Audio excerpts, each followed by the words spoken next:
ఒక పర్వతపు మొదలలో ఒక ఎలుక కన్నం పెట్టుకొని అందులో ఉంటూ ఉండేది. ఆ పర్వతం ఎలుక ప్రతి కదలికను గమనిస్తూ ఉండేది.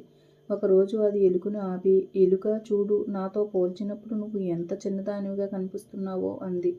ఎలుక అందుకు, నాకు చిన్నతనం అనేది పెద్ద విషయమేమీ కాదు అంది. అందుకు పర్వతం గర్వంగా, ఎందుకు కాదు? నన్ను చూడు, ఎంత పెద్దగా ఉన్నానో. వడగాలులు, తుఫానులు కూడా నన్ను ఏమీ చేయలేవు. మేఘాలు కూడా నా ముందు మోకరిల్లుతాయి. అందుకే పెద్దలు పెద్దవాటి వల్ల ఉపయోగం ఉందంటారు అని అంది. ఎందుకు ఎలుక?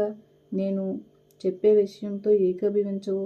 చిన్నవి కూడా వాటి శక్తిని అవి ప్రదర్శిస్తాయి, వివరించింది ఎలుక. నువ్వు చెప్పేదానికి ఒక ఉదాహరణ ఇవ్వు అని అడిగింది. ఒక రకంగా అది గద్దించింది. అప్పుడు ఎలుక, పెద్దగా ఉండటం వల్ల అన్ని సందర్భాలలో ఉపయోగం ఏమీ లేదు. ఉదాహరణకు, ఇంత పెద్దగా ఉన్న నువ్వు నీకు కన్నం వేయకుండా నన్ను ఆపలేకపోయావు అని రెట్టించింది.